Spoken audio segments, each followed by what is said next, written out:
10과죠. 10단원. 왕관시대 이후 11일이네요 지금. 11단원 분열시대로 오늘 시작해 보도록 하겠습니다. 분열시대가 열왕기상하랑 역대상하가 있는데 오늘은 열왕기상을 중점적으로 오늘 진행해 볼게요. 왜냐하면 역대상하로 보면 좀 아쉬운 부분이 있어요. 왜냐면은 이스라엘 쪽이 빠지고 또 특별히 엘리야와 엘리사 선지자가 조금 언급이 거의 없기 때문에 그게 좀 아쉬움이 있어서 열왕기상을 통해서 한번 보겠습니다. 자, 성경책 한번 볼까요? 자, 오늘 복습은 생략하고요. 바로 본론 들어가겠습니다. 자, 분열시대인데 분열시대 전 왜 분열이 됐을까요? 이스라엘 전체 한 나라였는데 다윗 때까지. 다윗 다음 왕이 누구였죠? 그렇죠, 솔로몬. 솔로몬 때까지 통일왕국이었는데 이때부터 뭔가 조짐이 있었죠. 뭐였을까요? 솔로몬이 어떤 상태였습니까? 솔로몬이 그 정치하는 게 있었어요. 방법이. 주변에 있는 나라들을 어떻게 했어요? 주변 나라들의 공주들이랑 다 결혼한 거예요. 그렇죠. 아내가 너무 많아요. 상상 이상입니다. 몇 명 예상하세요? 아내가 많다. 세종이 18나라가 그때부터 엄청난 폭풍이 있었거든. 한번 예상한다면 솔로몬 왕이 몇 명 정도의 아내가 있었을까? 첩 제외하고. 좀 크겠어.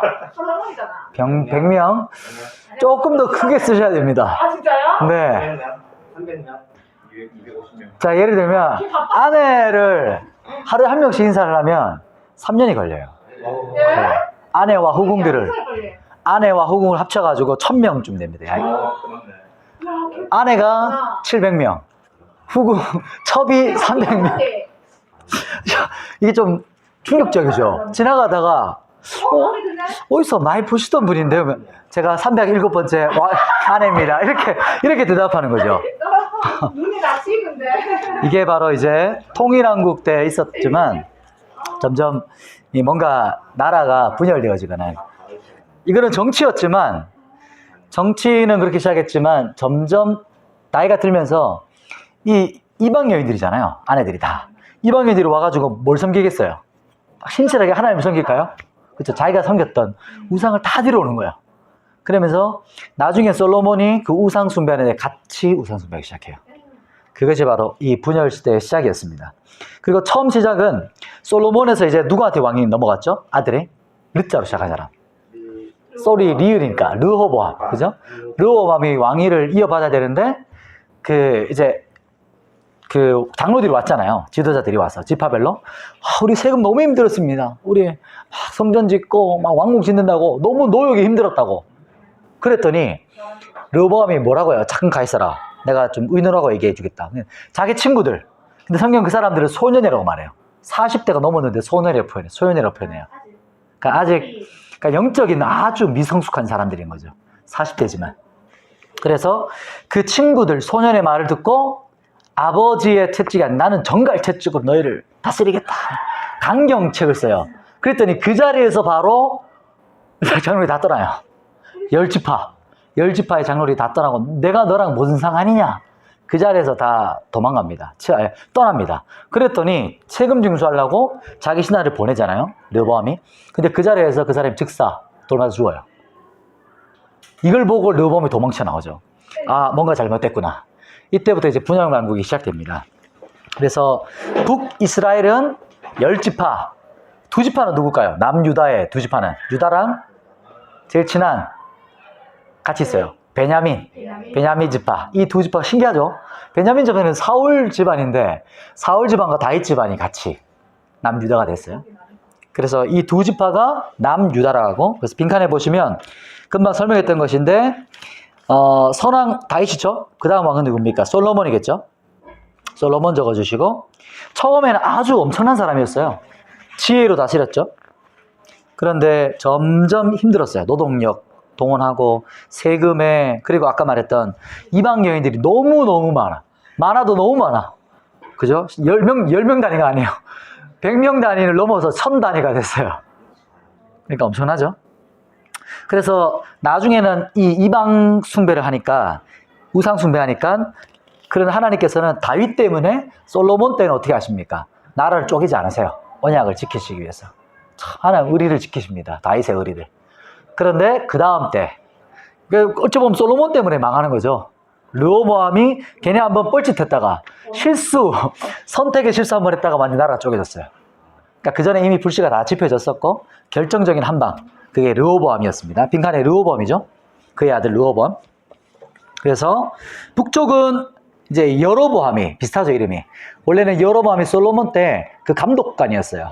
이 사람이 이제 왕이 세워집니다. 도망갔다가. 그래서 이스라엘을 여로보암이 다스리고, 그리고 남유다는 이제 르호보암이 다스립니다. 그래서 북왕국을 이스라엘이라고 말해요, 보통.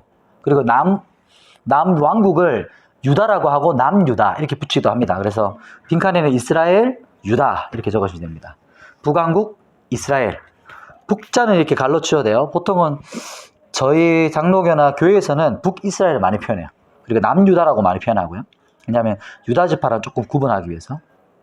이게 바로 지금 분열이 언제 됐었죠? 그때 연상기법 기억나십니까? 주일 오전에 우리 초등교회를 9시에 드리면 몇 시에 분방 공부를 했죠? 그렇죠. 9시 31분에 9시 31분에 분방 공부. 이때부터 나라 분열 됐죠? 그게 바로 이제 분열입니다. 자, 예견되었죠? 두 번째 보면 언제부터 예견된 겁니까? 누구 왕 때부터? 솔로몬이었죠. 후궁이 몇 명? 1000명. 700명. 첩이 300명. 후궁이라는 말은 이제 진짜 아내는 아니지만 이제 가짜는 아니지. 세컨드 뭐 이거 완전 해서 막 그렇게 하면 힘들어요. 막 100, 200 이렇게까지 가는 거예요. 그러니까 후궁이 700, 첩이 300명. 엄청나죠? 근데 이것이 정치적인 거였던 거예요. 그러니까 하나님을 향한 신뢰가 점점 무너져 갔다라고 볼 수 있죠. 그리고 나중에 변질돼서 우상숭배 갑니다. 그래서 영적인 타락. 한 나라의 왕이 이 정도면 백성들 어떻게 되겠어요? 그죠? 충분히 예견할 수 있겠죠? 그래서 빈칸에 보시면 밑에 자기들의 신을 따르겠다는 거죠. 누가요? 후궁들과 첩으로 왔던 사람들이. 왜냐하면 계속 말하는 거예요. 솔로몬한테. 한 번만 같이 예배 드려요. 이렇게 해서가 아니에요. 그렇게 해서 계속 하다 보니까 어느 순간 솔로몬은 계속 이방신에 계속 그 자리에 서 있는 거예요. 1년에 한 명씩만 따라다녀도 3년을 예배드리는 거죠. 엄청난 겁니다. 그래서 솔로몬은 결국 누구를 등졌습니까? 하나님을 등지고 그때부터 왕국의 분열이 예고됩니다. 하나님 밑에는 왕국의 분열. 그래서 분열 왕국이라고 하고 분열 시대라고 표현하죠. 자, 그리고 세 번째인데요. 자, 그림 한번 보시면 여기서 그림 나오죠? 안 나오나요? 나오죠? 오케이. 그림 있죠? 네. 비비 뜨는 거 맞죠? 잠깐만. 이게 안 나오네. 지도는 안 나오는구나. 지도 나왔었어요? 네. 그럼 지도가 넘어갔군요. 한 칸 더. 뒤로 가요. 이거 아니네요. 제가 원하는 지도가 아닙니다. 요 교과서를 보시죠. 교과서에서 보시면 아주 간단하게 말하죠. 북이스라엘이 먼저 망해요. 북이스라엘이 이게 먼저 예견해 주는 겁니다. 남유다가 나중에 망하죠. 요것도 혹시 기억납니까? 네. 날짜가, 그 연대가 하나님이 뭐 하셨죠? 혼내는 거. 혼내는 거. 7위. 그래서 722년에 북이스라엘이 어떤 나라에? 앗수르에 망합니다. 앗수르에 망했어요. 그리고 남유다는요. 우리나라 무슨 86시대? 586시대. 여기 정치적으로 많이 유명하잖아요. 586년도에 남유다가 망합니다. 이때는 바벨로니아 느부갓네살 왕입니다. 그런데 이제 세 번째 칸을 채우려면 북이스라엘에는 몇 명의 왕이 있었을까요? 19명이라고 봅니다. 19명. 19명은 악하거나 사악하거나 이렇게 표현할 수 있어요. 착한 놈이 아무도 없어요. 악한 놈이거나 완전 심하게 악한 놈이거나 둘 중 하나입니다. 솔로몬, 네. 솔로몬까지 가. 그리고 그 다음 여로보암부터가 이제 북이스라엘이죠. 그래서 19명은 BC 722년이죠. 어떤 나라? 앗수르에 망합니다. 그리고 앗수르는 이게 잔악한 나라였어요. 극악무도였어요. 그래서 어떤 걸 썼냐면 나라를 정복할 때도 잔인하게 죽였어요. 눈을 뽑는 건 물건이고 임신한 사람들 배를 가르고 귀를 잘라버리고 혓바닥 자르고 이런 것들이 문헌에 많아요. 그러니까 잔인한 민족. 그래서 주변 나라들이 전쟁도 나기 전에 막 항복하고 이렇게 하는 이런 민족이었어요. 그래서 그리고 또 그 나라의 색깔을 완전히 없애버리기 위해서 민족을 다 섞어버렸어요. 이주 정책. 미는 저 나라 가고 일본은 중국, 중국은 한국, 한국은 뭐 러시아 막 이런 식으로 막 보내는 거예요. 그래서 서로 막 다 섞어버려가지고 민족의 정체성을 상실해서 한 조금만 지나면 정체성이 상실되니까 이제는 독립하려는 생각을 아예 완전 사라져버리게 하는, 그게 바로 이스라엘에 썼던 것인데 그게 사마리아였습니다. 그래서 사마리아인이 생기죠. 이때부터. 그래서 요한복음에 나오는 사마리아인이 이때 생겨난 민족이에요. 그러니까 섞인 민족. 아수르 땅에 있었던 사람들이 이 땅에 오고 외국에 있는 사람들이 막 섞이면서 유대인도 이스라엘 사람도 아니고 이스라엘 사람이 아닌 것도 아닌 이런 제2 외국인이 되는 거죠. 그래서 인종 종합이라고 하고 혼합정책이라고 합니다. 그래서 통혼을 시켰습니다. 이게 사마리아인입니다. 빈칸에 사마리아인. 그러니까 722년 요때 이제 생긴 거죠. 이때부터. 그리고 남왕국은 몇 명의 왕이었냐면 20명의 왕이었어요. 전체 20명. 그런데 남유다 왕에는 그래도 조금 있었어요. 선한 왕이 8명 있었습니다. 8명. 혹시 한번 여러분 생각나는 선한 왕 혹시 한번 생각나는 사람 있어요? 한번 막 던져보시죠. 우리. 기억했던 사람 있잖아. 누가 있을까요? 기억했던 사람. 요시야. 그쵸? 맞나요? 요시야. 그다음 요시야도 있고 또 그왜 생각? 아사라는 사람, 아사라만도 있고 요시가 되게 이런. 또 우리 기도했던 사람 히스기야도 있고 아. 또 한번 또 막 해보시죠. 우리가 생각보다 이게 11개랑 역대사가 참 이렇게 좀 어려워요. 왜냐하면 스토리가 없으니까 무작정 외워야 되니까 힘든 거예요. 근데 오늘 저희가 이 스토리를 좀 하고 싶었는데 이걸 하면 이것만 한 2-3시간 해야 되니까 그거는 좀 불가능하고 이름만 몇 명만 이렇게 언급하는 겁니다. 선한 왕들. 그리고 여호사밧 찬양대수였던 왕. 또 누가 있을까요? 여호람도 있어요. 요람이라고 표현하는. 그래서 또 누가 있을까요? 아까 요담 했나요? 요담 했고 히스기야 했고 요시야 했고 우시야도 어찌 보면 조금 선한 왕이라고 볼 수 있습니다. 요아스라는 왕도 있고. 그래서 몇 왕들이 있어요. 근데 이 사람들의 스토리를 우리가 알아야 이게 암기하기가 쉬워요. 왜냐하면 히스기야라든지 그리고 요아스 아까 그 개혁했던 이런 사람들은 우리가 그 사람이 요시야 왕이라든지 이거 알고 있으니까 딱딱 떠올라요. 근데 이 사람들 왕을 나열해도 이 사람 처음 들어보는데 이렇게 돼요. 왜냐하면 스토리를 모르니까. 그렇죠. 그런 것들을 여러분이 이제 보면서 하면 좋겠는데 다는 못하고 짧게 볼 겁니다. 성경을 한번 보겠습니다. 자, 이제 우리 교과서는 왕 위주라기보다 선지서를 끼워 넣기 위해서 선지서를 이렇게 중점을 했더라고요. 근데 제가 볼 때 열왕기를 통해서 왕을 봐야 돼요. 왕의 스토리를 보셔야 왕을 이해해야 그 시대를 이해해야 선지서가 이해돼요. 선지서는. 자, 보겠습니다. 자, 첫 왕은 첫 왕이 이제 다윗에서 솔로몬으로 넘어갑니다. 열왕기 상에서는요. 열왕기 상에 쭉 넘겨 볼게요. 솔로몬까지 아까 했으니까. 솔로몬 쭉쭉 넘겨서 5장 넘어가고 6장 넘어가고 7장에서 이제 성전을 세우는 겁니다. 많이 들었을 겁니다. 성전의 양 기둥이 뭐냐면 야긴과 보아스. 많이 들어보셨죠? 보아스, 능력 이래 있는 자. 그래서 이 두 이름이 있습니다. 야긴은 똑바로 서는 것, 보아스는 힘, 능력을 말하는 겁니다. 그리고 7장 넘어가 8장. 그리고 성전이 완공되고 나서 성전의 8장 10절에 보면 하나님의 그 영광이 구름으로 임해서 가득 차요. 그러면서 그 영광 때문에 제사장들이 능히 서서 못 섬깁니다. 이게 영광. 그때 말했던 카보드. 무겁다. 누르니까 무거운 거죠. 그러니까 제사장들이 엎드려 서서 섬기지 못하고 엎드려 경배하는 겁니다.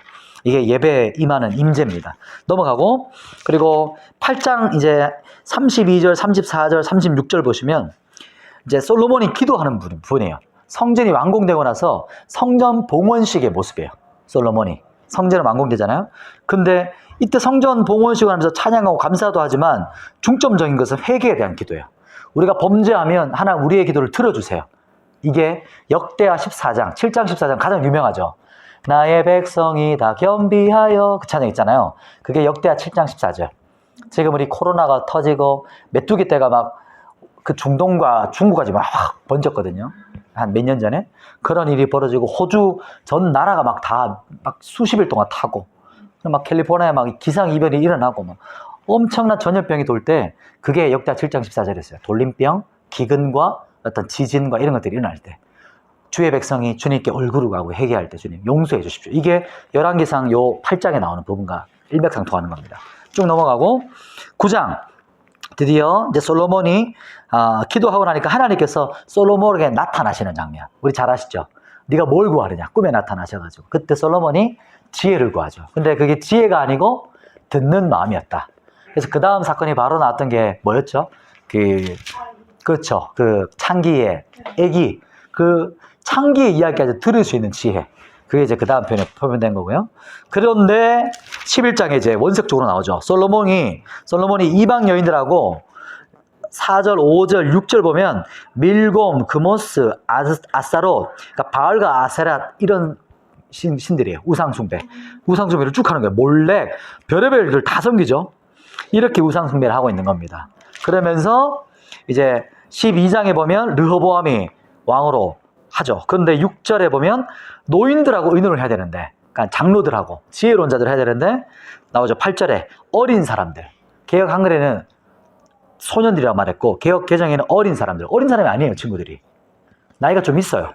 그죠? 12장 8절에. 그래서 포악한 말, 13절에 포악한 말로 했더니 12장 보면 이제 나머지 지파들이 다 떠납니다. 그죠? 그리고 20절에 드디어 여로보암이 이스라엘에 등장하죠. 이스라엘 왕으로. 그러면서 29절에 여로보암이 어떤 짓을 했냐면 이때부터 북이스라엘이 망하기 시작하는 거예요. 베델에서부터 단까지. 뭐냐면 베델은 여기 제일 밑에 있는 부분이고요. 단까지. 그게 뭐냐면 북이스라엘의 제일 끝에서 끝까지 전체에다가 금송아지를 우상을 만들어 놓은 거예요. 왜냐하면 절기가 되면 이스라엘 사람들은 다 예루살렘으로 가니까 가지 마라. 안 가도 된다. 내가 성전을 지어놓을게. 그게 베델과 단이었어요. 여기서 가서 예배를 드리면 된다. 사마리아 여인이 묻잖아요. 도대체 유대인들은 예루살렘에서 예배를 드리라고 우리는 이 사마리아에서는 베델과 단 여기서 예배를 드려야 하는데 도대체 어디서 예배를 드려야 됩니까, 예수님? 이렇게 묻잖아요. 그 이때부터 시작됐어요. 이 우상숭배가. 그게 여기입니다. 그래서 12장에 우상숭배가 시작되고 13장 넘어가고요. 14장에 이제 여로보암이 아비야가 병든지라 나오면서 여로보암의 아들이 죽습니다. 왜냐하면 여로보암의 죄 때문에. 죄를 보면요. 그리고 여로보암 다음 왕이 아비얌이에요. 이름이 좀 어렵죠. 15장에 나옵니다. 아비얌. 여로보암의 왕일 때 두 번째, 그러니까 남유다 왕이 아비암이에요. 르호보암 왕의 아들이죠. 저는 성경에 이런 게 나와요. 여러분 혹시 이게 있는지 모르겠어요. 이렇게 그 왕들이 이렇게 겹쳐서 쭉 가도록 이렇게 순서대로 쭉 가는 거. 이런 게 하나 있으면 좀 편하긴 해요. 그리고 우리가 생각하는 것처럼 딱 오늘 그 배정 간사님이 2021년도까지 딱 다스리고 2022년 딱 되면 1월 1일부터 박상호 집사님이 왕이 되는 게 아니고 그때는 아버지와 아들이 겹쳐서 같이 섭정을 했던 거죠. 그런 게 많으니까 연도가 헷갈리는 거예요. 이게 도대체 뭐지? 아까 왕이 있었는데 갑자기 왕이 됐는데? 근데 또 여기 왕이 또 죽었다. 이게 뭐지 이거? 이게 계산하기 힘든 부분인데 그런 것들을 신학자들이 계산해 놓은 거죠. 이런 것들이. 연대를. 왜 연대가 중요하냐면 중간중간에 선지자들이라든지 세계 역사와 우리가 이해하기 위해서는 연대가 또 필요한 거예요. 근데 너무 고민하지 마세요. 그냥 대충 마시면 돼요. 저야 이게 한 수십 번 보니까 이제서야 조금 이해가 되는 거예요. 제가 얼마나 많이 들었겠어요, 저도. 처음에 저건 뭔가 숫자는 숫자고 사람 이름은 사람 이름이고. 근데 이게 나중에 한 수십 번 눈에 계속 들어오고 계속 듣다 보면 조금씩 왕들이랑 조금씩 구분되기 시작해요. 전반에 있는 왕, 중반부에 있는 왕이랑 선지자들. 왜냐하면 선지자랑 왕이랑 조금 서로 이해하기 위해서 파악할 필요가 있는 겁니다. 그래서 오늘 PPT에 보시면 마지막에 그 PPT가 뜰 거예요. 그때 여러분 한번 메모해 보시면 될 것 같아요. 그렇게 3개만 나누면 돼요. 아무튼 그렇게 나눌 건데요. 자, 우리 열왕기였죠? 열왕기 아까 몇 장까지 갔죠? 15장? 14장이었죠? 그래서 15장까지 갔죠? 두 번째 왕이 시작되고요. 특별한 일은 없었습니다. 그리고 아사, 세 번째 왕. 이제 아사 왕입니다. 아사. 이름이 참 재밌죠? 아사. 아사 왕은 정직한 왕이었어요. 왜냐면은 이 11개는 정직하게 행하였더라. 근데 남유다에는 모델이 누구였습니까? 왕. 다윗이죠. 다윗. 그래서 다윗처럼 정직하게 했다. 이게 수식어예요. 다윗 정직이면 선한 왕.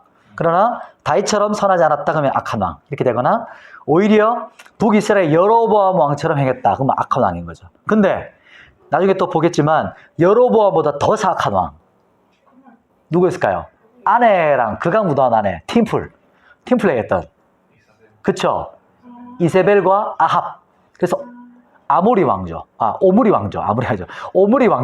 하는 오므리 아들이 아합이었거든요.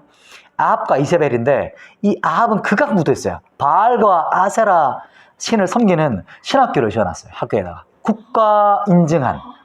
무슨 말인지 알겠죠? 그래서 이세벨이 특별히 장학생을 키우는 거예요. 제사장과 이 남창 여창들을 키우는 거죠. 쉽게 말하면. 그러니 나라가 어떻게 되겠어요? 그러니까 아합과 그런데 남유다 왕 중에서도 므낫세 같은 히스기야 왕의 아들 이 선한 왕 아들인데 이 아들은 여로보암 아합의 길을 따라가요. 그러니까 바알과 아사를 섬겼다는 거예요. 남유다 왕인데도. 그러니까 그게 이제 기준에 나온 겁니다. 설명하기 위해서 했습니다. 그래서 아사 왕은 정직하게 했다. 그래서 쭉쭉 가고요. 남유다의 네 번째 왕은 우리가 잘 아는 여호사밧 따라해볼까요?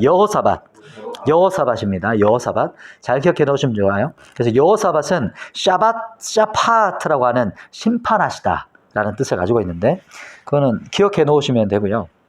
여호사밧은 우리가 잘 아는 것처럼 이게 역대하에 나와요. 자, 관점이 달라요. 열왕기상은요, 왕정과 특히 왕이 주축인 것 같지만 실제적인 주인공은 누구냐면 엘리야와 엘리사예요. 엘리야와 엘리사. 그러니까 이게 또 그래서 열왕기상 하러 보면 흥미진진해요. 재밌어요. 막 사건 사고가 많아요. 엘리야와 엘리사 막 선지자들이 나타나서 막 불병거를 타죠. 막 기적이 일어나죠. 막 별의별 사건들이 일어나거든요. 재밌어요. 근데 역대상하는 엘리야와 엘리사처럼 선지자 중심이 아니고 제사장 중심적이에요. 그러니까 성전 중심이에요. 예배를 드렸느냐, 그러니까 성전을 청결하게 했느냐, 아까 말했던 요시야 왕이 그러니까 개혁을 일으켰느냐, 이게 포인트인 거야.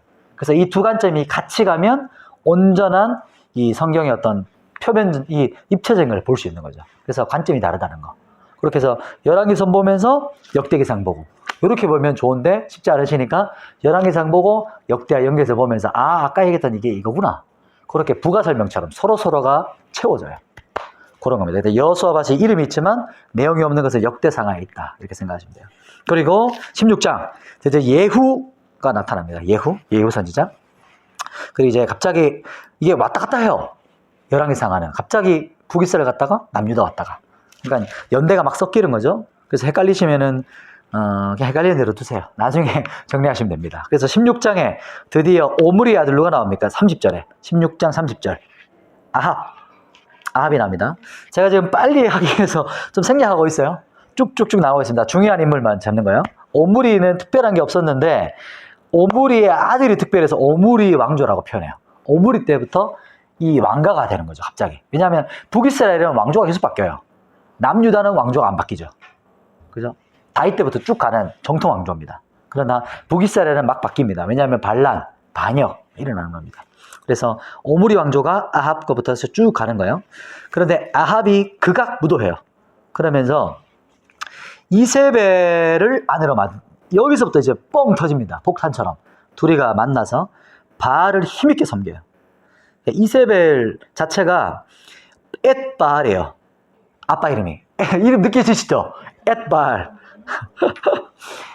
에트가 함께 한다는 거거든요. 바알이 함께 하는 사람. 아버지 이름이 바알이 함께 하는 사람이에요. 그러니까 뭔가 바알과 뭔가 아주 큰 그게 있는 거죠. 그러니까 그 딸이 바알을 가지고 옵니다. 그러면서 이 나라가 끝장이 나는 거죠. 그리고 17장 드디어 이제 주인공 나타납니다. 누굴까요? 엘리야. 구약을 상징하는 인물 두 사람이 있어요. 구약 전체를. 모세와 엘리야. 예수님께서 변화산 올라가실 때 두 인물이 나타나죠. 모세와 엘리야. 그래서 엘리야입니다. 엘리야가 선지자의 그러니까 모델이에요. 선지자의. 그리고 모세는 율법의 모델. 딱 그렇게 해서 나타나는 지도자의 모델이죠. 왕의 모델. 그래서 엘리야가 나타나는데 엄청나죠, 엘리야. 그리고 그리고 한 가지 사건은 시돈의 사르밧 과부 나타나죠.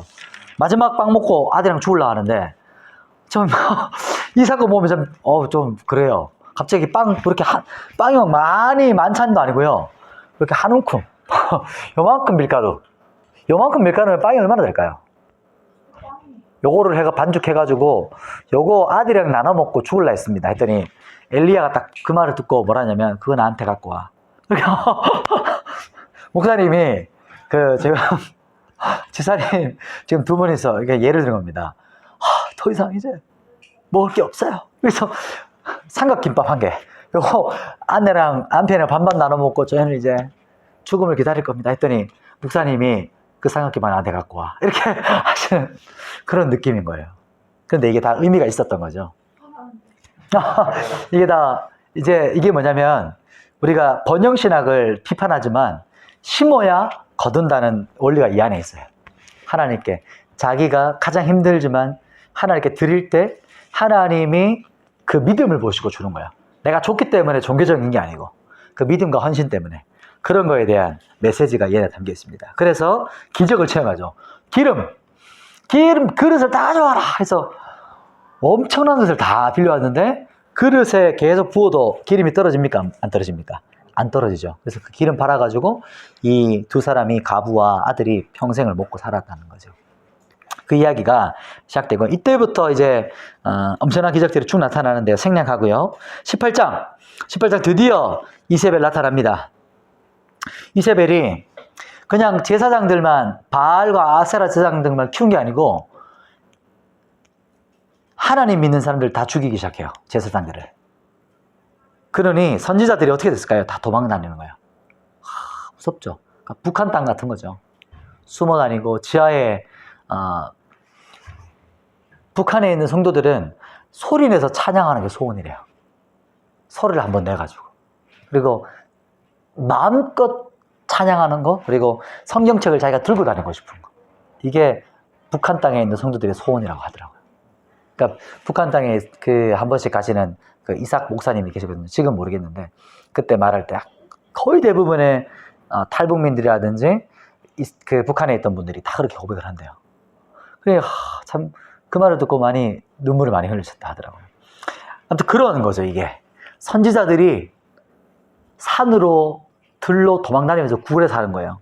그렇게 도망다니고 사는 겁니다. 그게 18장 4절에 이세벨 때문에 그렇게 도망다니고 있는 모습입니다. 그럴 때 엘리야도 그렇게 있었는데 오베다는 선한 자였어요.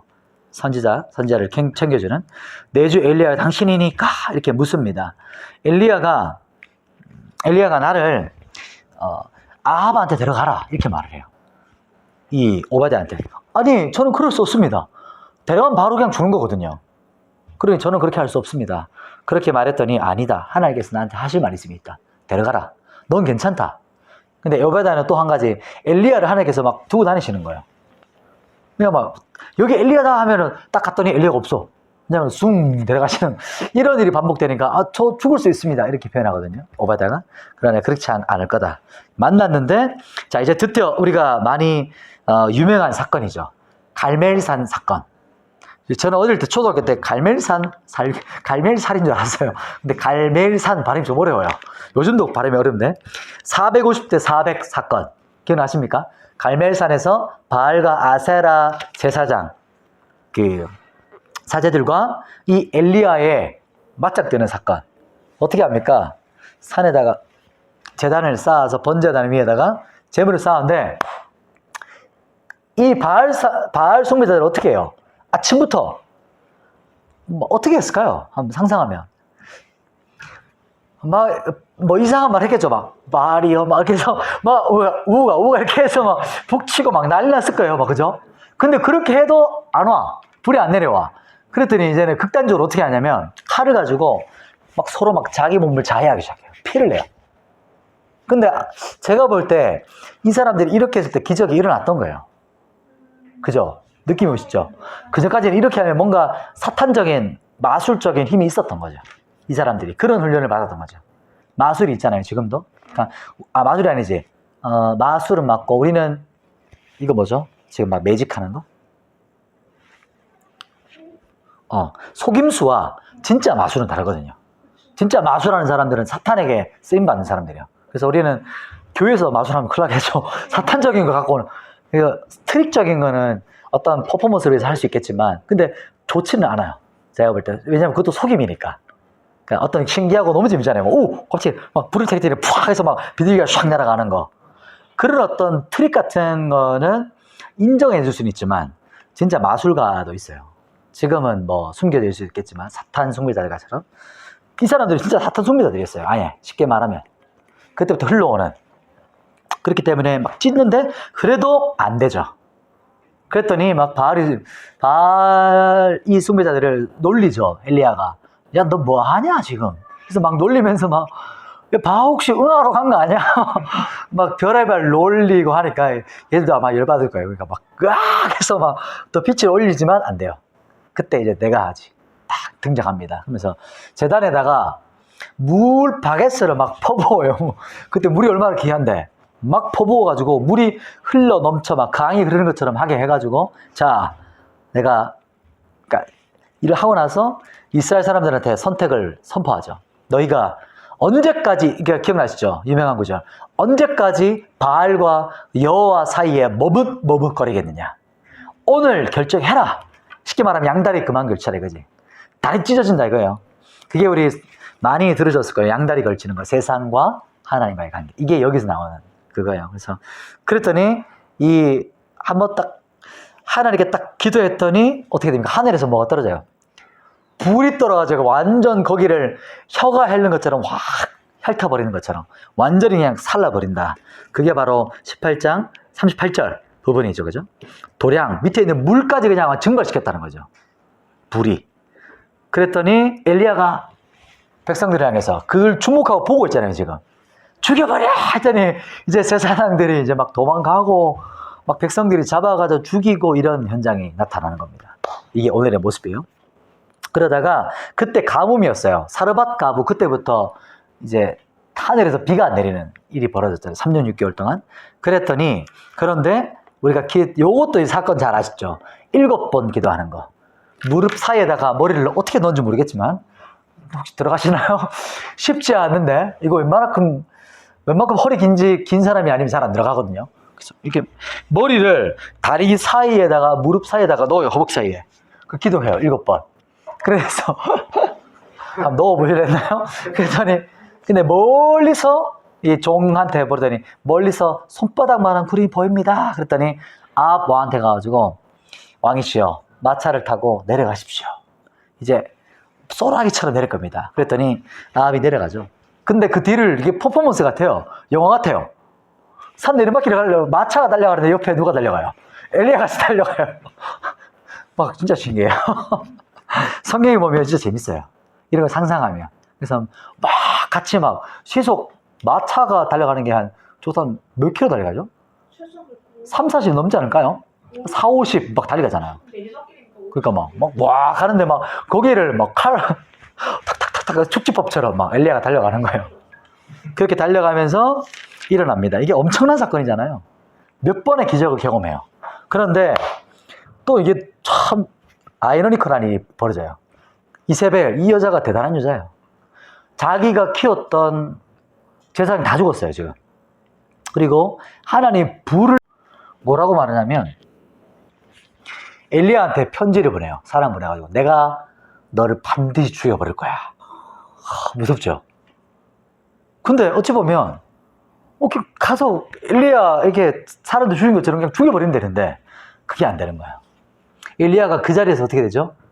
그 여자 한마디에 넉다운. 이게 조금 의아해요. 진짜로. 박성찬이 한번 기도했는데 하늘에서 불이 떨어졌어요. 그리고 막 축지포처럼 달려갔어요. 기도했더니 하늘에서 비가 내려서 6개월 동안 비가 내렸는데 그런 기적을 경험했는데도 이런 여자 한마디에 이렇게 무너지는 거죠. 이게 참 아무리 영적인 탁월한 사람도 동역하는 사람이 필요하고 넘어질 수 있다는 걸 말하는 거죠. 그래서 야고보서에 보면 엘리야가 우리와 성정이 같은 사람이로다 이렇게 말해요. 누구든지 일어날 수 있는 것이죠. 그래서 도망갑니다. 그리고 우리 교회들마다 그 카페 이름을 그렇게 많이 짓죠. 뭐라 지을까요? 로뎀나무. 로뎀나무. 이게 여기 나와요. 근데 로뎀나무가 그렇게 우리 막 생각하는 것처럼 막 푸르르고 막 잎이 풍성 이게 아니에요. 그냥 광야 한가운데 있는 그냥 조그마한 나무. 그러니까 사람 키만한 나무, 볼품없는 나무예요. 그래서 엘리야가 막 도망가다가 그 볼품없는 나무에 머리 접어놓고 누워가지고 저 죽여버리세요! 이렇게 기도하는 장면이 이 장면이에요. 19장 장면이. 자, 이제 저는 이제 끝났습니다. 하나님. 못하겠습니다. 더 이상 못하겠습니다. 못해먹겠어요. 이렇게 하는 장면이 19장 4절 말씀의 기도예요. 도대체 저 여자 못해요. 이렇게까지 했는데 어떻게 하란 말입니까? 하나님. 저 그냥 데려가십시오. 이렇게 해서 로뎀나무에서 죽으려고 하는데 그때 천사가 나타나서 하나님께서 어루만지시고 떡을 주시고 다시 회복해라. 일어나라. 그러고 나서 참 또 하나의 여기를 참 전 좋아요. 어디로 가냐면 하나님의 산, 호렙산. 신의 산이라도 이곳으로 봐요. 호렙산. 그리고 다른 말로 히레산. 여기서 하나님께서 나타나시는데 우리가 생각할 때는 하나님께서 나타나실 때 막 우르르 쾅쾅쾅쾅 이렇게 해서 그 모세가 만났던 것처럼 그렇게 나타날 것 같은데 엘리야에게는 그렇게 나타나지 않으시고 지진이 지나가고 불이 지나가고 그때도 하나님께 나타나지 않으시고 다 지나간 다음에 세미한 음성으로 하나님께서 나타나세요. 그래서 우리가 기도할 때 이럴 때가 있어요. 막 엄청난 능력과 치유와 기름 부음과 은사와 체험이 다 지나가고 나서 진짜 하나님께서 세미한 음성으로 우리에게 말씀하시고 교제할 때가 있어요. 이게 이런 모습이에요. 그러니까 이때가 기다리는 거죠, 우리가. 그게 바로 19자가지의 모습이었습니다. 자, 이제 엘리야가 쭉쭉 나오고요. 엘리야가 이렇게 하고 나서 하나님께서 그 다음 세대를 세워요. 제가 이 교회에 오기 전에 제 기억에 9월달이었던 것 같아요. 여름. 9월달에 주일 오전 예배 때 주님께서 저에게 주셨던 메시지가 이거였어요. 너무 명확하게 꼭 귀에 들리는 것처럼 말씀하셨던 말씀이 이 19장, 15절, 16절 이 말이었어요. 14절부터 하는 이 문맥.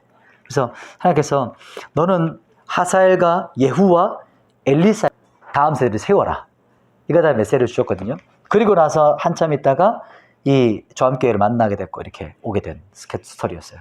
이거는 예전에 한번 중고등부 아이들에게는 잠깐 나눴었는데 아무튼 그런 스토리가 요 배경이에요. 그러니까 엘리야가 엘리사를 세우고 예후라는 이방 왕을 세우고요. 그리고 하사엘이라는 다메섹의 아람 왕을 세우고 에후라는 이스라엘 이제 왕을 세우는 거예요. 이때부터 이제 그 다음 왕이 시작됩니다. 이제 조금 쭉 넘어가 볼게요. 몇 장을. 자, 이제 예후까지 가보겠습니다. 여호사밧 22장 볼게요. 이제 22장에 보면 여호사밧 왕이 아까 여호사밧 나왔는데 지금 이 일이 나와요. 그죠? 여호사밧 왕이 같이 갑니다. 같이 남유다 사람이 북이스라엘 왕이랑 그러면서 이제 문제가 생기는 거죠. 아합 왕이랑 같이 가요. 참 여호사밧이 그렇게 선한데도 이런 일이 있었어요. 연합을 했어요. 이게 좀 문제가 있는 거죠. 어찌 보면. 그러나 이 천상회가 일어나요. 제일 처음. 아합을 어떻게 꼬실래? 어떻게 미혹할래? 그때 하늘에서 회의가 일어나요.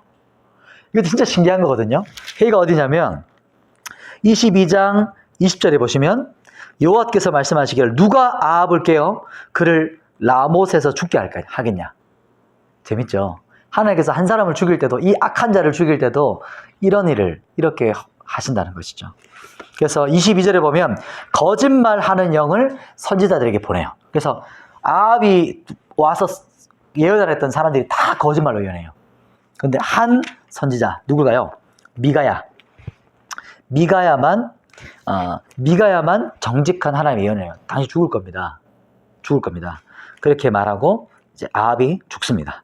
그런 일이 이제 마지막 11개 상의 마지막 끝이 나면서 이 아합과 이세벨이 죽음을 겪게 되는 이야기입니다. 그러면서 11개 하러 바로 가볼게요. 괜찮으시겠죠? 잠깐 쉴까요? 그러면은 한 3분만 쉬었다가 해보겠습니다. 화장실 갔다 오시고. 분간 못하는 이 사람들, 가축들도 있는데 얼마나 이들이 아깝냐. 너는 그렇게 그 박농쿨 하나도 그렇게 아꼈는데 내가 이 사람들 안 아끼겠느냐? 이렇게 질문으로 끝나는 형식이 요나서입니다. 그래서 요나 그렇게 끝이 나고 요나는 물고기. 그래서 뭐냐면 이때부터 이방인 선교에 대한 게 열려요. 차별이 없다. 차별입니다. 그 빈칸에 이방인 선교에 대한 메시지. 그러니까 어찌 보면 원래부터 하나님은 모든 전 인류의 왕이셨어요. 하나님이셨어요. 근데 유대인들이 자꾸 자기들만 선민의식을 가지니까 하나님께서는 참 힘드신 거죠. 너희를 통해서 이방인을 구원하고 싶은데 자기들은 그 사랑을 자기 것으로만 하는 거예요. 이방인들은 안 넘어가고. 자, 그리고 아모스입니다. 아모스 혹시 떠오르는 사람 있습니까? 떠오르는 어떤 거 또? 아모스 뭘까요? 아모스 하면 여러분 이게 있어요. 줄 딱 하면은 옛날에 건축할 때 딱 줄에다가 밑에 추를 달아가지고 뭐가 있었을까요? 탁 달면 이게 무거우니까 이게 철이거든요. 탁 떨어지면 이게 바로 다림줄이라고 해요. 다림줄. 다림줄이 다림이라는 다림줄이 아니고요. 건축 기법. 그래서 딱 그때는 어떻게 이게 90도인지 모르잖아요. 그래서 그때는 건축하다가 이게 딱 건축자가 딱 와서 다림줄을 착 내려요. 그래서 기둥이 정말 잘 세워졌나 해서 근데 이 기준에 조금 벗어나잖아요. 그러면 다시 쪄야 되는 거예요. 기둥을. 그게 건축 양식이었어요. 이게 무슨 말이냐면 하나님의 공의, 하나님의 기준을 말하는 겁니다. 말씀의 기준, 공의. 그래서 다림줄이라고 말해요. 그러니까 예수전도단에서는 다림줄 강의가 있어요. 이게 다림줄이 이렇게 양쪽으로 추가 왔다 갔다 하잖아요. 양극단에 대한 그런 다림줄 강의가 있어요. 이게 엄청 유명한 강의입니다. 다림줄 강의가. 진짜 유익하고 좋아요. 지금은 책도 나왔어요. 옛날에는 이게 예수전도단 교육을 받아야만 들을 수 있었던 건데 지금은 열렸어요. 여러분들 나중에 한번 찾아보시면 아주 좋을 겁니다. 이게 내적 치유와 어떤 그런 것들이 이 안에 포함되어 있어서 너무 좋은 강의예요. 아무튼 다림줄입니다. 다림줄. 빈칸에 다림줄. 다림줄은 하나님의 말씀을 상징하는 거예요. 말씀이라고 하면 너무 모호하잖아요. 이게 뭐냐면 공의와 하나님의 기준 되신 거예요. 캐논. 하나님의 공의가 기준이다. 말씀이 기준이다. 그래서 그 밑에 빈칸은 말씀입니다. 말씀. 그래서 아모스 선지자는요. 북이스라엘에서 활동한 선지자입니다. 북이스라엘에서. 더 하고 싶지만 조금 더 빨리 이해하기 위해서. 그 다음에 호세아 선지자. 호세아 아시죠? 이방인 정도가 아니죠. 창녀랑 결혼을 했어요. 창녀랑. 고멜. 호세와 고멜. 기분이 어땠을까요? 선지자예요. 한 번도 거룩한 걸 어긴 적이 없는 선지자예요. 그런데 하나님이 어느 날 너는 저기 창녀한테 가서 결혼해라. 좀 충격적이죠? 좀 과격하게 말하면 목사님인데 목사님 정규 과정을 다 마치고 이제 목사가 안수받고 이제 목사로 교회 사역하고 있어요.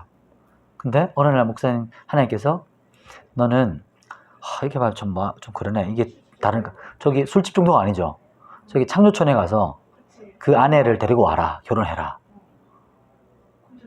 그럼 그분이 교회에 오셔가지고 아주 이렇게 신사복을 입으시고 이렇게 단정하게 교회 입고 다니실까요? 좀 충격적이죠. 갑자기 생각하니까. 그렇죠. 노란 머리 정도가 아니죠. 미니스커트를 입고 다니실 수도 있어요. 그죠? 뭐 무섭죠. 사모님 안녕하세요 했는데 사모님이 막 파여져 있는 옷을 그럼 참 무섭겠죠. 이제 우리나라는 또 복장에 대한 게 있으니까 좀 자유롭긴 하지만 하여튼 막 거칠게 말하면 그런 거예요. 그런데 한 줄 더 떴어요. 이 고멜이요 자녀를 낳고 3명을 낳았거든요. 내 자식도 아니다. 난 버렸다. 막 이런 의미의 자식을 낳았어요. 하나님께서 이름도 그렇게 짓게 하셨어요. 그런데 애를 낳고 여자가 도망갔어요.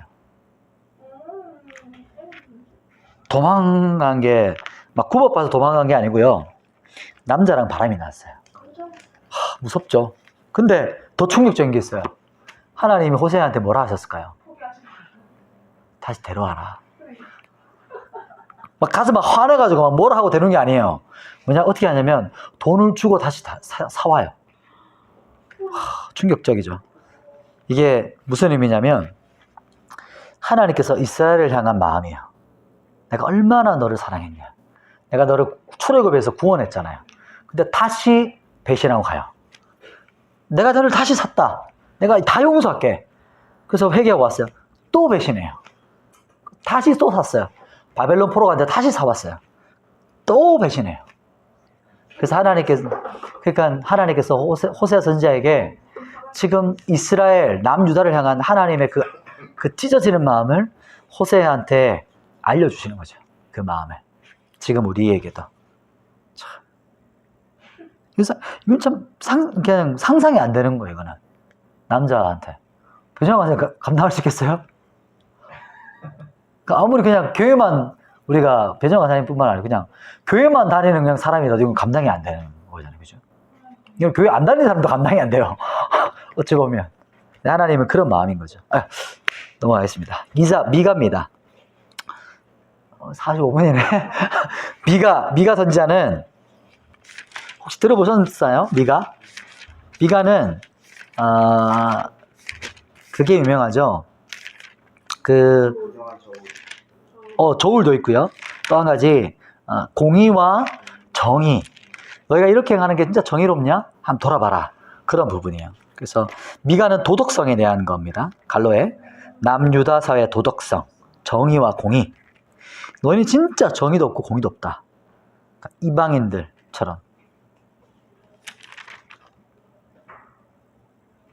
더 설명하면 시간이 너무 많이 가기 때문에 생략하고요. 그래서 미가는 공의와 정의를 말하는 그 부분입니다. 그리고 그 밑에 또 빈칸은 한 가지 유명한 구절 있죠. 베들레헴. 한 나라에 이 메시아가 어디서 나겠느냐. 그래서 그 헤롯 대왕이 묻잖아요. 그랬더니 사람들, 이 학자들이 다 찾아봤더니 미가에 나오는 5장 2절을 찾아요. 베들레헴 에브라다야, 너는 유다족 소중에 작을지라도 이스라엘을 다스리는 자가 내게서 나온다. 이스라엘 다스리는 자가 여기 나옵니다. 그러니까 베들레헴에서 난다. 예수님이 베들레헴에 태어나셨어요. 근데 갈릴리에서 주거지였거든요. 근데 베들레헴에서 어떻게 태어났냐면 황제가 시저가 다 돌아가서 호적 조사해라. 그래서 베들레헴으로 가는 길에 거쳐갈 때 베들레헴에서 애를 낳아요. 신기하죠? 하나님의 예언에 그대로 성취되는 거죠. 예수님 태어나는 모든 예언들이 다 성취되는 거예요. 그래서 나사렛에서 무슨 선한 것이 날 수 있겠냐? 그게 했던 말이 그 말인 거예요. 나사렛은 메시아가 안 나, 거기는. 그걸 알고 있었던 거예요. 그 나다나엘이. 베들레헴에서 난다. 이렇게 알고 있던 거죠. 그래서 미가야서는 그게 유명합니다. 그리고 그 다음에 믿음. 빈칸은 믿음입니다. 미가는 자신의 공의가 되어줄 것을 믿음으로 바라보았다. 그 다음 마지막 선지자. 오늘 본문의, 오늘 교주가서의 마지막 선지자는 이사야입니다. 이사야는 뭐로 유명하냐면, 작은 선지자로 유명하고, 작은 성경. 그러니까 66장까지 있어요. 이사야가. 그러니까 이사야 한 것만 제대로 이해해도 성경 전체가 이 안에 고스란히 담겨 있습니다. 그러니까 이사야는 한마디로 정의할 수가 없어요. 너무 많은 이야기가 이 안에 담겨 있고, 또 이사야가 여러 시대를 함께 가는 이사야예요. 이사야는 한 시대뿐만 아니고, 이사야는 요담, 그리고 아하스, 히스기야, 므낫세까지 가요. 그러니까 엄청나게 많은 왕들 때 활동을 계속했어요. 선지자로서 참 지금 보면은 3D 업종으로 한 시대가 아니고 계속 하나님의 일들을 감당했던 선지자입니다. 총 몇 장이죠? 66장입니다. 그래서 성경 축소판. 그래서 저는 이사야 선지자, 이 이사야 성경을 참 좋아해요. 막 심판도 계속 나오고 하지만 1장에서는 또 너무 사랑하는 말씀. 주홍 같을지라도 눈과 같이 일 것이다. 18절 말씀에 그 말씀도 나오고요.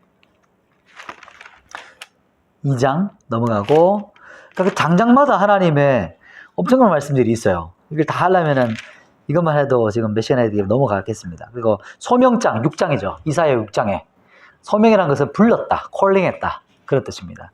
하나님 이사를 불러서 어찌할꼬 입술이 부정한 자라다 했대 천사가 나타나서 입술에 수출돼서 거룩하게 하죠.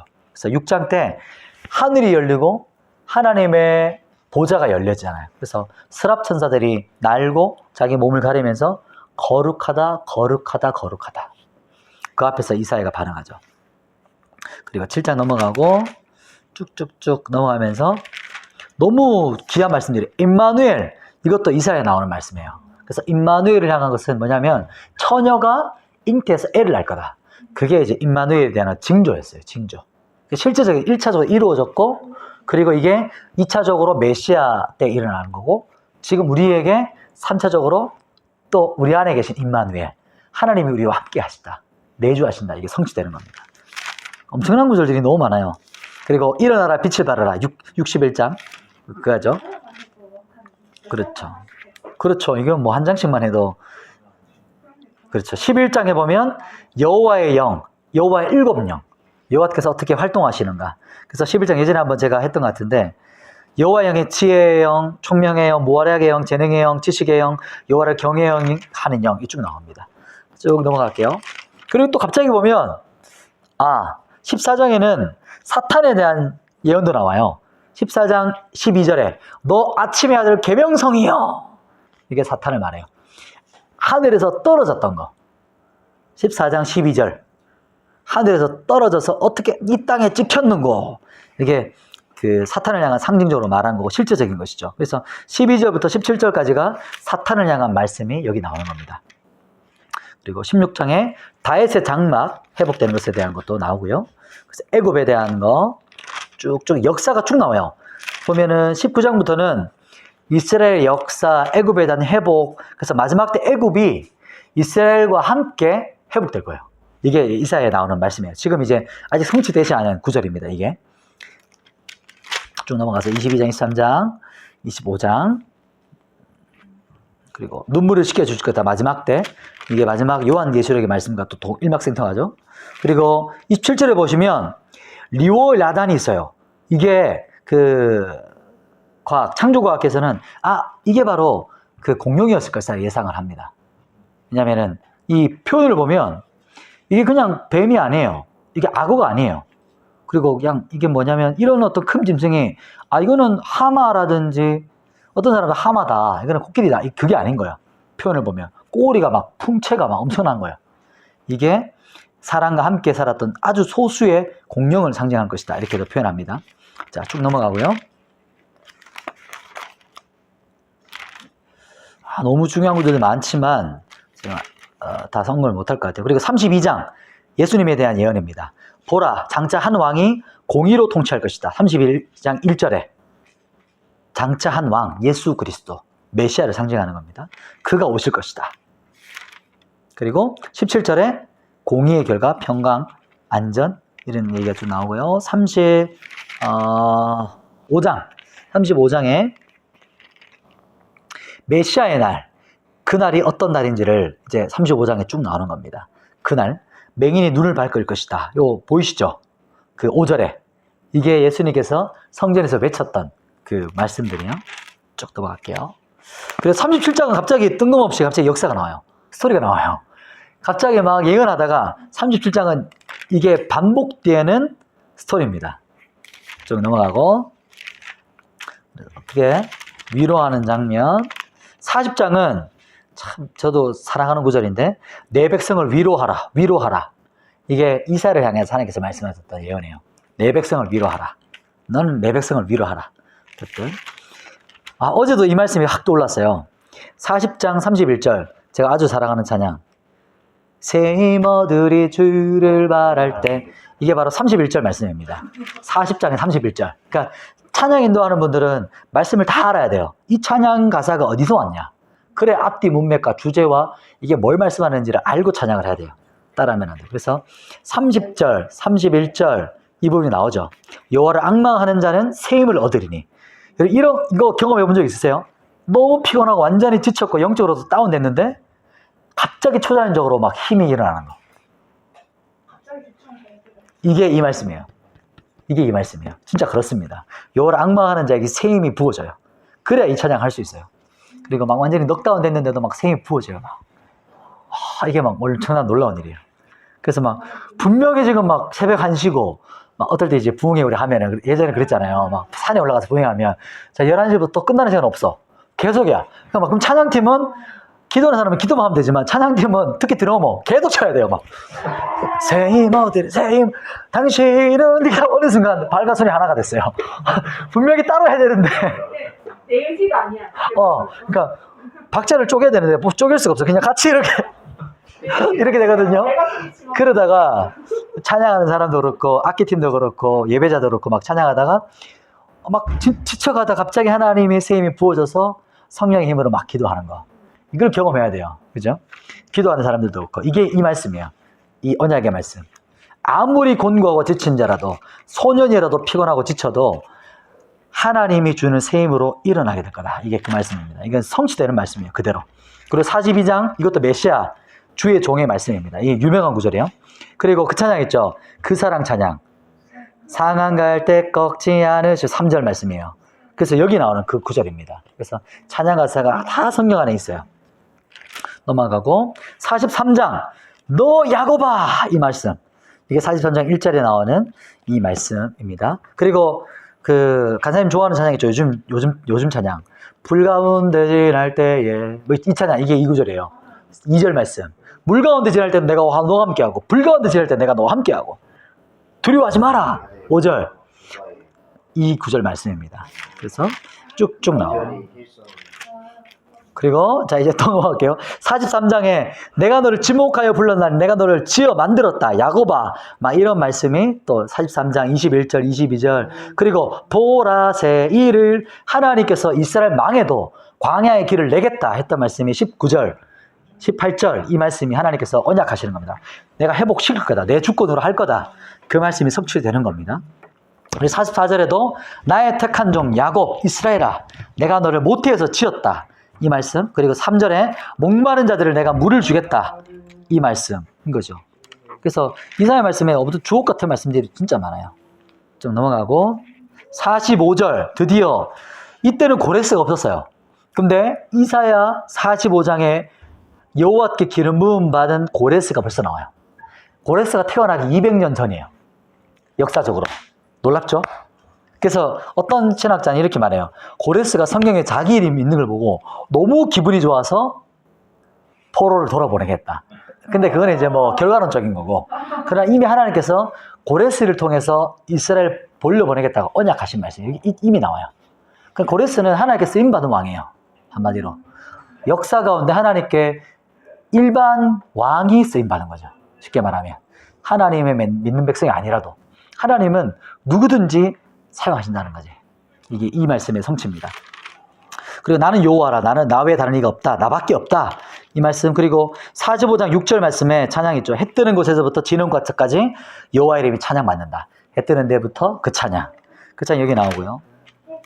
저는 그런 찬양들 나올 때마다 이 성경 구절 찾으면 너무 기분이 좋아요. 아 여기 있구나. 이 찬양. 쫙 쭉 나오고 49장 2절의 말씀에 보면 타작기 여호와의 입에 칼 화살로 만들어서 너를 전쟁하는 사람으로 만들 것이다. 이런 거. 50절 넘어가고 이사야에서의 가장 중요한 말씀은요. 53장입니다. 이사야 전체를 통틀어서 가장 핵심 53장 말씀. 뭐냐면 요거 빈칸 채우고 갈까요? 이사야에서는 66장 가운데서 전반부 39장. 전반부 39장 이스라엘 과거 고난에 대한 거. 그리고 후반부 27장, 지금 우리 후반부 보고 있죠? 이거는 메시아의 왕국, 계속해서 반복되고 있죠? 회복. 부름받았다. 야곱아, 내가 너를 구원할 거다. 세기를 낼 거다. 그 나오는 거죠? 27장. 그래서 그 밑에 칸에 보면 이사야의 중심은 몇 장? 53장. 이게 무슨 장이냐면 적어 놓으시면 좋을 것 같아요. 성경에 나중에. 지금 적어 놓으시고 고난받는 종. 고난받는 종이라 표현하고요. 이 교과서는 고난받는 하나님의 종이라고 표현했네요. 쉽게 표현해서 고난받는 종이 가장 많이 알려져 있는 제목입니다. 타이틀. 53장 딱 하면 모든 사람들이 딱 말하길 고난받는 종. 이게 뭐냐면 우리 그 성찬식 할 때 예수님을 얘기하잖아요. 그게 53장에서 말하는 거예요. 그는 주 앞에서 달아나기를 연한 순 같고 마른 땅에 나온 뿌리 같아서 고운 모양도 없고 풍채도 없고 흠모할 만한 것이 아무것도 없었더라. 예수님은 잘생기지도 않았고 덩치가 크지도 않았고 풍채를 보니까 와 이러지도 않았다는 거예요. 흠모할 만한 것이 없었다. 그는 우리의 4절에 보면 실로 우리의 질고를 지고 그의 슬픔을 당하셨거늘 우리는 생각하니 그는 징벌을 받아 하나님께 맞으며 고난을 당한다 하였노라. 그가 찔림은 우리의 허물 때문이요 그가 상함은 우리의 죄악 때문이라. 그가 징계를 받음으로 우리가 나음을 입었고 우리가 지치기 마름으로 우리가 나음을 입었도다. 우리는 다 양 같아서 그릇 행하여 각기 제 길로 갔거늘 여호와께서는 우리 모두의 죄악을 그에게 담당시키셨노라. 쭉 이 구절을 계속해서 선포해요. 이 구절을 또 이렇게 선포할 때마다 눈물이 나고 좀 그러네요. 예수님의 모습을 이사야가 보면서 예언한 거예요. 어린 양, 하나님의 어린 양을 선포하면서. 그래서 성찬식 할 때 이 구절을 계속해서 선포하고 묵상하는 이유가 이런 겁니다. 고난받는 종, 메시아. 오히려 신약보다 이 53장에 더 자세하게 표현해요. 이렇게. 이게 핵심 구절이고요. 그래서 이 성경 구절 제가 읽었네요. 53장 6절 쭉 했던.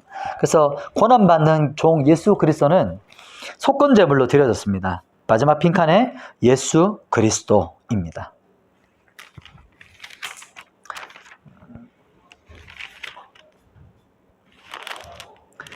지금 시간이 다 돼서 한마디씩만 하고 56장은 기도의 집에 대한 거예요. 56장 7절 8절 기도의 집은 이스라엘 사람들만 있는 집이 아니고 이방인이 기도하는 곳, 이방인이 구원받는 곳이에요. 그래서 연합되는 장소, 그 자리가 바로 기도의 집, 즉 교회입니다. 교회의 정체성. 58장은 금식하는 장이에요. 금식은 굶는 게 아니고 하나님 앞에 공의를 행하는 것이다 라는 것이 나오고요. 60장 아주 좋은 구절이죠. 일어나 빛을 발하라. 여호와의 영광이 너 위에 임했다. 그리고 61장 복음에 대한 장이죠. 주 여호와의 영이 너 위에 임하셨으니 가난한 자가 자유케 되어지고. 누가복음 4장 말씀, 그 말씀에 예수님께서 선포하신 그 말씀. 그리고 62장에 너는 버림받지 않았다. 내가 너와 함께한다. 너는 예루살렘이다. 너는 나의 신부다. 그렇게 하고 성문으로 날아가라. 여기가 바로 그 엘리야 영을 가진 세례 요한을 향한 예언의 말씀이에요. 길을 수축해라. 길을 만들어놔. 그리고 64장 주님께서 이번 주 우리 찬양했죠. 부흥, 하늘 가르고 임하십시오. 그게 64장에 이사야가 예언했던 말씀이에요. 그래서 주께서 강림하사 이 땅을 다시 부흥케 하십시오. 다시 회복하십시오. 그리고 65장 하나님께서 이 땅을 향한 하나님의 회복을 명하시는 17절 보라 새하늘과 새 땅이 임할 것이다. 이게 요한계시록과 짝이에요. 66장 마지막 회복. 그래서 하나님께서 이 나라를 회복하신다 라고 하면서 21장에 새하늘과 새 땅이 이루어진다 라고 하면서 이사야까지 오게 되었습니다. 진짜 빨리 했는데도 이게 끝까지 안 되겠네. 다음 장에서 12단원까지 나가고 한 단원은 생략을 할까요? 그래서 어떻게 할지 고민을 해보겠습니다. 우리 그 단톡방에서 한번 얘기를 해보시죠. 어떻게 하면 좋을지. 알겠습니다. 네, 알겠습니다. 제가 기도하고 마치겠습니다. 하나님, 우리가 오늘 분열 왕국 참 참담한 모습도 보고 그러나 그런 가정에서도 하나님은 소망을 주시고 희망을 주시면서 이 땅을 향한 주님의 포기하지 아니하시는 당신의 그 사랑을 우리가 다시 기억하고 고난받는 종, 나로 인해 질고를 당하신 예수 그리스도, 십자가에 죽임당하신 예수님을 바라봅니다. 날마다 주님의 그 생명 안에 우리가 살아가게 도와주시고 우리 박상원 집사님과 또 연항은 집사님 그리고 배정환 간사님 함께하지 못했지만 김정명 집사님 기억하셔서 말씀이 우리의 실제가 되도록 역사하여 주시옵소서. 예수님의 이름으로 기도드립니다. 아멘.